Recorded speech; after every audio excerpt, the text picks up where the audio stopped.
good. So these guys, they are from America, and this is my sister Ivy, the model. Are you still modeling? Yeah, I am. Yeah, like I work for corporates, those ones to put me on billboards or to do adverts for clothing, to wear their clothes and everything. Yeah, I do. Because now you have your own business. I was assuming maybe since you now have your own thing, you might be busy for modeling. No. There's always time for everything. If you want in life, there's always time for everything. So you guys are from America, and we need to talk about a lot of things here. We need to talk about your experience here. And right now, I've been told by Ivy that you guys were in Mutare yesterday. How was it? Mutare was good. Mutare was awesome. The drive was long, but it was fun because there was a lot of good people. And it's not that long, to be honest. But it's not that long. Zimbabwe is not that big, eh? Zimbabwe is not that big. It's not. The road is good. Right? Oh my God, the roads are good. Yeah. The Mutare ones. Yes. Yeah. The Harare Mutare. Yeah. Yeah. It's nice. It's nice. Yeah. Yeah. My brother, how are you finding Zimbabwe? No, for me, it has been amazing. I think I'll come back to Zimbabwe. If possible, they can give me a Zimbabwean citizenship. I'll be happy. But yeah, I think everybody here is happy. With all the stress in life, everybody just try to talk to each other and talk to themselves and make Africa happy again. So I want to ask, like, you guys are staying in the United States now. But but you guys were born in Cameroon. Both of you? Yes. So where did you guys meet, both of you? In America or in Cameroon? Cameroon for sure. Oh. Yeah. So you guys met in Cameroon and then you went to America together? Well, like I kind of went first, then she came after. Yeah. How is life in America? Stressful. Yes. What do you mean stressful? If you compare the life in Africa and the life in America, I'll say America is very stressful because you're always on the go. Like, what is the next thing? What is the next thing? What is the next thing? Always on program. But in Africa, you can leave. You can make your own decisions. You can make your own appointments. So yeah, I think Africa is the place to be. So at the end of the day, the reason why I asked this question, everyone wants to go to America. Everyone now sees America as the land of opportunity. But what I've found out recently is that people who were staying in the diaspora or who are now exploring opportunities back home are saying, nah, it's not. It was back then, but now it seems like things are changing there. Is it true? Yeah, because with the inflation, it's a general phenomenon. It's not only in America, but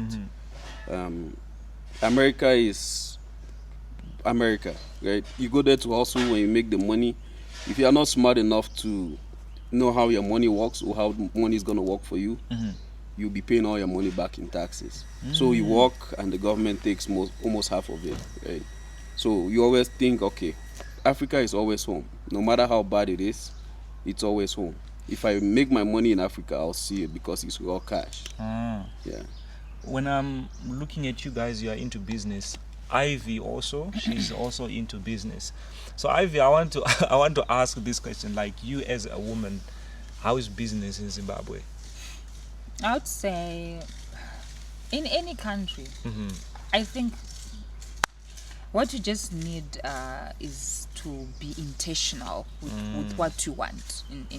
We can ask this question in any country and everyone will tell you that businesses, we're struggling. But there are people who are making millions in that same country. So you would wonder how some people are struggling and how some people are making it, like buying cars, building mansions. How you see that building that we saw in Mutare. That lady that we saw, he's got businesses in Harare, in Mutare, but someone is crying. So for me, I think you have to be intentional and you need to know what you really want. I think the issue when it comes to businesses, Calvin, is now people just go where the wind is going. Like tomatoes are booming up. Everyone tomatoes. This is booming up. Everyone. Is that what you really want? Because what I've realized about life is we are growing up. Is you need to identify what you want and what you are passionate at a younger age, and learn about it, study about it, have knowledge about that thing. By the time you get to your 30s, 40s, you make it, trust me. The problem is most of our generation, we are doing things later in the stage. Yeah. I've got many responsibilities now, Kelvin. I have children who are going to school, Yeah. going to university, who needs a lot of money. Yeah. I'm building and what. But imagine soon after high school, Form 4, you finish your university and you identify that you want to do real estate. And you go for it. You start about it. You invest into it. You don't have any responsibility. You don't have kids. You're still staying at your father's house. Yeah. Imagine you'll prosper. You will. You'll Yeah. prosper. So what I've always told the younger children is, you need to identify the thing that you want. Most of us, we started just, I worked in a supermarket. I worked in a retail shop. I was just all over. You know, when I was young, when I still had the energy to do things, I was just all over. By the time I realized what I wanted, I was old. Now I have Getting children. tired. I'm tired. You're not old. Yes. Yeah. So I think when it comes to business in Zim, I would think Zim is the most, I would say, successful country in terms of business. Oh, For it's- people who are doing farming, Yes, people who are doing yes. real estate, Exactly. people who are doing things, they're making out there. But the thing is just being intentional about what you want and give it a go and make sure that you learn about it, know about it, and just pursue it. That's what I wanted to ask them, Yeah. because they're coming from America, where everyone says it's the land of opportunity, but they are here in Africa exploring opportunities. You're looking at countries that people deem not conducive for business. Like what is pushing you guys to have the audacity to say we are looking for opportunities there? Well, I think first of all is after watching a lot of Kevin on YouTube and also watching Ivy, I realized, you know what, there's a lot of opportunities in Africa that us Africans that we live in the diaspora, we have to give back to our community back in Africa. And to me, Africa is not where I'm from. Like, let me say, for example, from Cameroon. That's not Africa. Africa is the continent. And a lot of Americans, they don't understand Africa is a continent. They always think Africa is a country. So, but yeah, we realize there's a lot of opportunities back here. And also it's a form of us giving back to our people where we came from. Yeah. Someone like us, we came from the ghetto, right?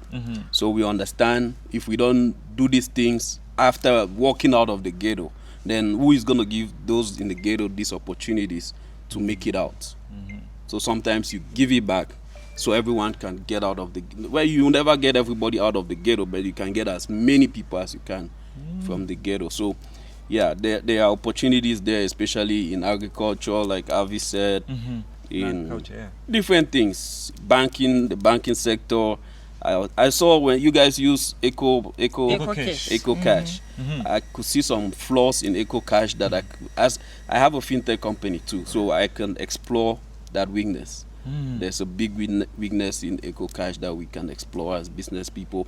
And hey, if anybody is open to talk about it, let's talk about it and see how we can solve I'm it. smiling. Yeah. Because at the end of the day, when I went to places like South Africa, you could see that everything works well, but countries like Zimbabwe, I was surprised, like in this modern day age, we are struggling with network. You know, around 6 p.m., you know that the network is going to get bad. You see, it's terrible. It's terrible, really terrible. What do you think of opportunities in Africa? Well, for me, opportunities in Africa, Yeah. basically I see a lot of them. So as someone who's actually there to do business in Africa, I always tell people, if you have done business successfully in my own country where I come from, Cameroon, then you can do business everywhere else in the whole world. Because it's actually a challenging setup. I mean, the government does not work well for us in many aspects, but then you see that people are hungry and people are trying, especially for us as set of people from where we come from in Cameroon. We are the English speaking people in Cameroon, and we are very hardworking, we are very, very tenacious, we are very, very courageous, we know how to identify it and how to go for it. So I've seen us just open up the ways where there's been little or no ways. So I'll never be shy to take a step in Africa. I will never be shy to just try something in Africa, because one, it's actually cheaper to set up a business in Africa. It's also cheaper to get labor in Africa. Okay. And we are closer to all the raw materials we need in Africa. So if you consider the things that we have working for us in Africa, they can end up being more than the things that we have working against us. That's And you know the funny thing is, Yeah. even when we're structuring our business, it's funny because though we are structuring a business now in the US, and we kept saying, oh, how do we call this business? I was like, you know what, let's use a name that is universal to Africa.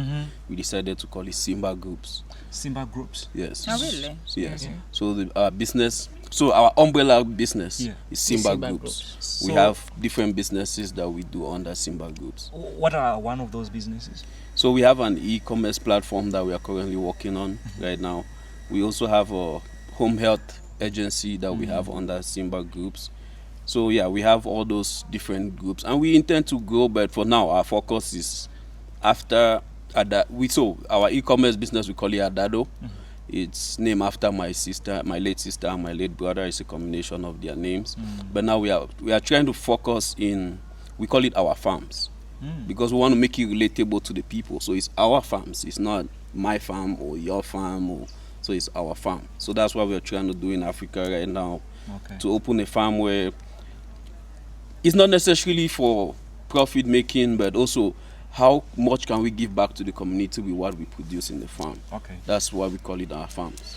Ivy, I want to ask this question. You're a woman who is into business, and other people out there, when they are looking at women, they sort of look at them with that eye of saying that a woman is not supposed to do certain things. A woman is supposed to have like a certain limit. The places in the kitchen. Exactly. But when I'm looking at Ivy, you can't really box say her in that. Yeah, you can't You box her can't. in that. Like, she's really vocal. So what are the challenges that you face as a woman who's into business, and how best do you solve those challenges where people look down upon you because you are a woman? Yeah. It's a very tricky question. I've been asking that even with the young girls that I talk to when I go to platforms where I'm speaking. So for me, like you said, I'm a very courageous person, like what you were saying. Yeah. I go for things that people think. Exactly. I do deals which make even men traces, but I don't frown to say no, I won't do that. So for me, what I can say to someone out there, like women, for instance, this thing of even jobs. I'm going to give you an example. You are at a factory where you want to get it's a construction company. You're looking for a job as a woman, and you're told, you're a woman, I don't think you'll be managing to carry like 4 bags of cement here. Yeah. No, it's fine. It's fine. I'll say one at a that. time. But why can't you get me a wheelbarrow and then I'll... Making things easier. Yes. So we are doing the same job. You are carrying here, but I'm using the wheelbarrow. But Working you just smart, not hard. Yes. So that's what I do. I will just find ways as a woman to do all those things that men are saying, hey, men can do this, and find a smarter way and easy way to do that. And then we tackle it. The goal is the same. We want to remove the cement from one side, point A to point B, whether by wheelbarrow or by hair. Yeah. You get it? I think I would actually like to just interject on that. Yeah. Right now, if you want to look at it, the trend of the female CEOs and female managers is higher. Because I've gotten to talk to a couple of men who've hired me probably sometimes when I used to work, like just the corporate. And they would always prefer to have a woman to manage their businesses, because women by nature are just the nurturers. Organized. Women would tend to take the things from where they are Yeah. and kind of actually build on them, so we can actually multitask. A woman can sit here and she's actually thinking about 10,000 things. Ivy's actually a mom at this point. Maybe she's thinking about the daughter at school, the business, and then she's here and she's giving her all. So it's that kind of thing I think women are naturally born towards. And now you're starting to see Africa is now also opening up towards having female presidents.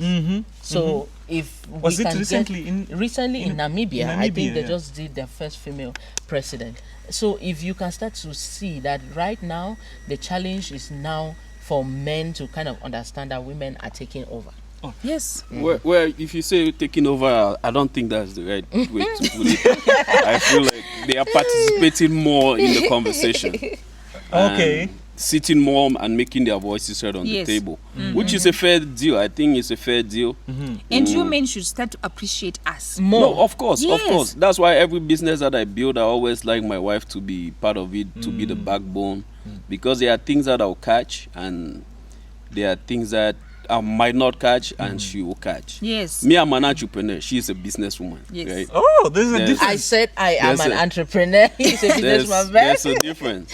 There's a difference. Me, I'm learning. I'm just standing here. I'm just sitting here. No, I'm the one that will drive the passion and see the needs. Because now, when you, like I always say, when you fail a lot in business, you tend to realize it's not all about my passion, but it's about the need. So how do I convert my passion to a need? Because when you say a need, is what do the community or what do the customer need? Yes. Yes. Because as a businessman now, when it comes to the woman, what are the solutions that we are offering to them? But me as an entrepreneur, I'm passionate about just opening this business and helping. Yeah. But now when it comes to how we say, okay, though we are helping, we have to sustain the help. To sustain the help, we have to make some income. Yeah. Okay. That's the difference. So that's the difference. Okay. Now. That's the easiest way I can see it. Okay. So I want to look at the issue of mindset. People would generally say that Africa, what is wrong with Africa is the people's mindset. Do you guys agree? What about our mindset? Because they I would say, agree. they say, for example, they would say if you take an African and then just show them a bare land, they won't be proactive to see the future. They'll just see it As a land. as a land, Yeah. and there is nothing that can come out of it. But if you had to take other people outside of Africa and say, this is land, they say, oh my God, this is an opportunity. So they say that our mindset, we are limiting ourselves. Yeah. We have everything that can make us successful, but We are limiting ourselves. we don't think outside the box. Do you think it's true? I think it's partially true and partially not true. Why I think it's partially true is because us as Africans, we have to emancipate ourselves from what we were taught when we were kids and what we were taught growing up. Part of it is the problem of the government. And being in America for a little bit, I always say we have to change our whole curriculum when it comes to education, right? Because we have to start training each other when we are young. For example, when I was in Cameroon, they used to teach us fishing in Norway. They never taught us fishing in Cameroon. But that's where I live. That's where I have to operate. And that's where we have a lot of rivers where we can catch. So you don't teach me about my immediate environment. Yeah. You teach me about somewhere that I cannot see. I cannot even go. I don't have an opportunity to go. But instead of you teaching me about my immediate environment, I can see, I can feel it, I can do it. But you don't. So what's wrong with us, Africa? I'm starting to pick up some things from what you're saying. If we were to look at African education system, we know much about European countries more than we know ourselves. About ourselves. Yeah. Yeah. I went to Zambia recently and I was shocked by most of the things that I was seeing there, and yet I live close by. But if you tell me and ask me about French Revolution, I know it like the back of my Yeah. hand. Everyone that fought in the French Revolution, you know them. Yeah, and you said that in America they think that Africa is just one country. Yes. Yeah. So there, they are not teaching them more about Africa, but Exactly. our education system, It's more on them. On them. we know, it's like everyone studies history, European history here, and yet agriculture, we know nothing about our agriculture here in Africa, if we're to be honest. No, let's look, for example, right? If you go to school and you study history, Yeah. European history, American history, and African history. Yeah. African history book is smaller than the rest. Right? they don't really teach us about anything in Africa. They give us like headings. Yeah. Like, oh, Zimbabwe was the breadbasket of Africa back then. Great They don't even Zimbabwe. tell us more, like how were they the Yeah. Well, breadbasket. to be fair to them, because I was a historian. Oh, Yeah, oh my This is- God, this I is something- loved history. this is You know, interesting. yeah, so to be fair to them, we had Cameroon history, we had African history, and we had world history. So to be fair to them, but as you will say, yeah, the workbook of world history, but also we're talking about the world. Oh, okay. The world versus one country. You cannot expect the same, Okay, you know, volume. volume. But when they said in the war, material. right, it was mostly America, France, Germany, and They England. dominated the world at the time. But it's only 4 And- countries. and- How many countries do we have in Africa? 54? 56. But 56. I Okay. think 56 or yeah, because some countries added. yeah, Yeah. But we're supposed to be in fact, we're supposed to be an encyclopedia. I've been told that Africa is much, much larger than what we know it. Yes. yeah, I think so. I would Yes. agree. Yes. Look only at Nigeria. How many people are in Nigeria? How many people live in Nigeria?